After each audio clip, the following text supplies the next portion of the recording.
Hello viewers, it's another beautiful day and we are in the studios of BFTV, and as you can see, we do our normal thing, our beautiful interviews, giving you one of the best, most of the best things that you want to hear in your home.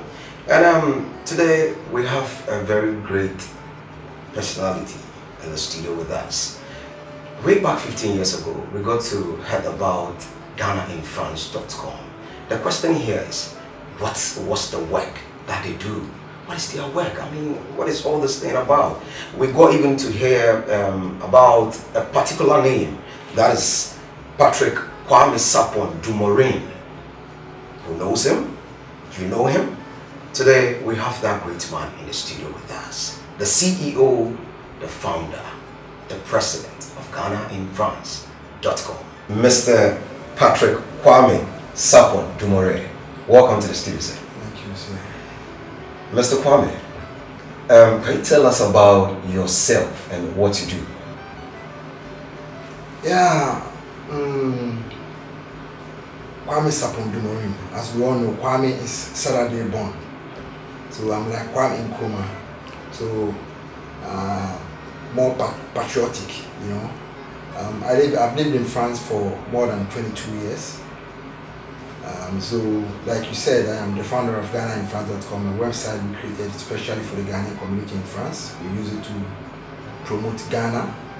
We use it to promote Ghanaians who are making difference in France, so as to get role models for our youth coming. And we use it to promote the Ghana-France relation, and we use it to document everything happening in our community, so that in 20,000 years to come, our children will still find something to talk about, how we came there, how we lived, and the legacy we left there. So they can also use that to go forward and feel proud of Ghana and the rich culture we have. Okay? Yes, that is very inspiring.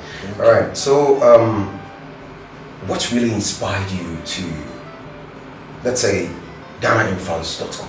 What really inspired you? Yeah, to create that?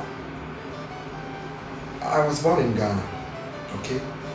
And growing up as a child in Ghana, in Tema Community 2 Elang, okay? Nothing told me that as a black boy growing up, I could even create something like matches, okay? So I was growing like a human being without, I don't know the word to use, but without any creative mind that can sort of impact the world, you understand? So then I met this man, a Jamaican, who came to our area, who showed us some videos about blacks who have made proper inventions in America, and he told us about black history and things that the black people have.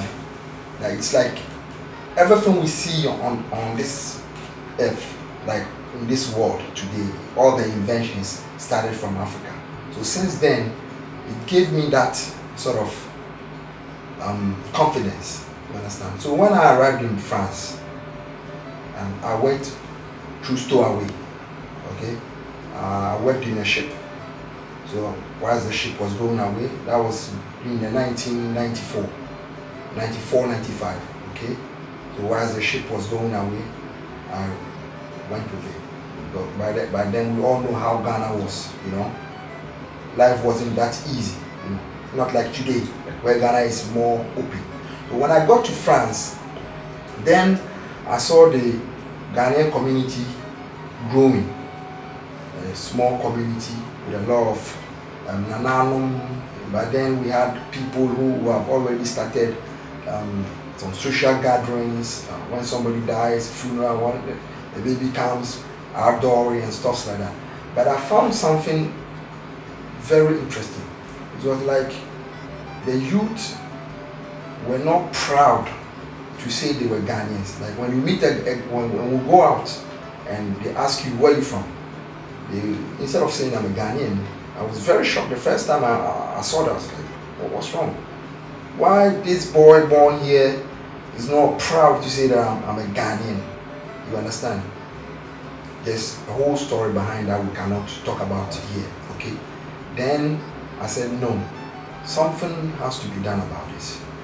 We have to start showing them what Ghana really means. But I grew up in Ghana and I know what a Ghanaian could do. I knew what a Ghanaian could do. So then I said, by then internet has also, computer, PC has started coming up. Okay. So then I said, why not buy a PC, then a PC, and then work out a website and start promoting our community, show them what Ghana really is. And so that is how it all started.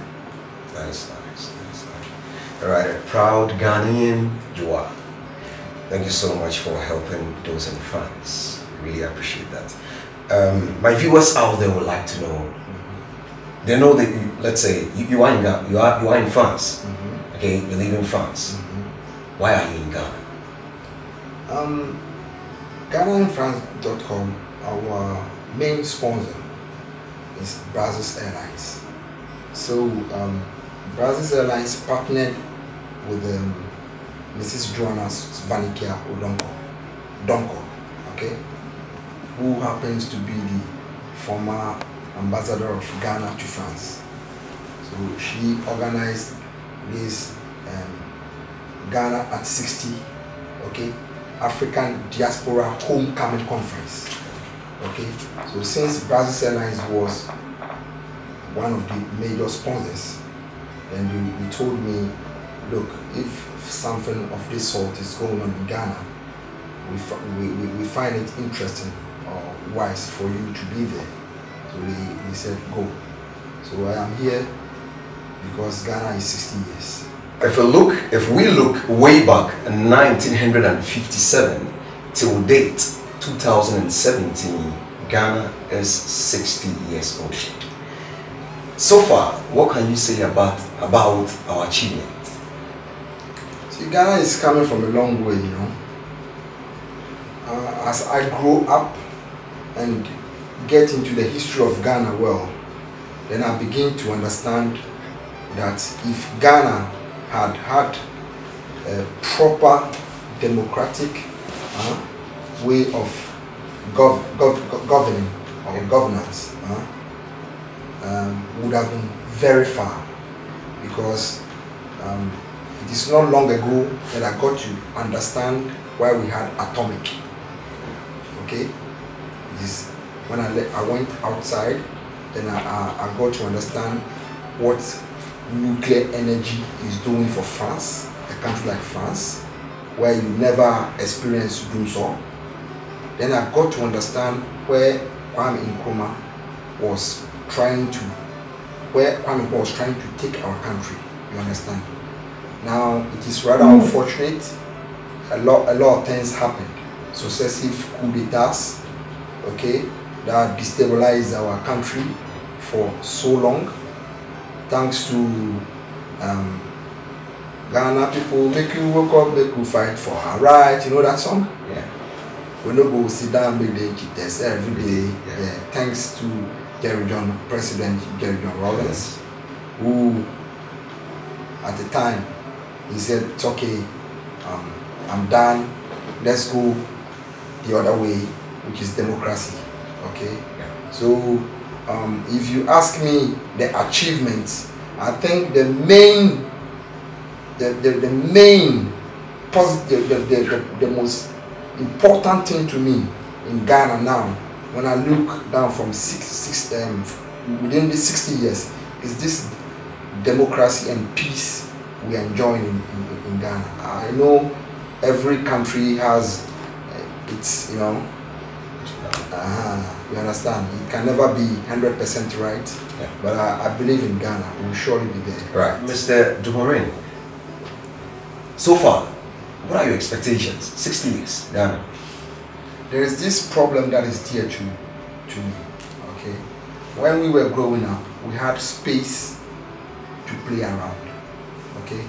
Today, for many reasons, a lot of homes have created what they call extensions.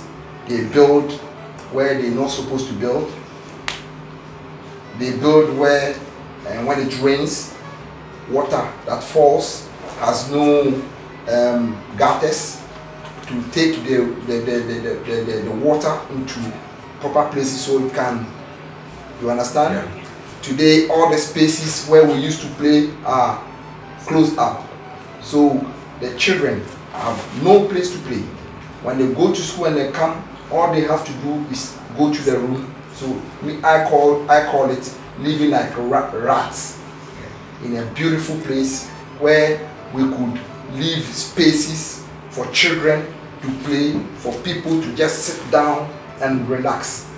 Today everybody is in the room just because we want a small room where you'll be living in, like, you understand what I'm saying? Yeah. All these things should stop in Ghana. We have to think of like space.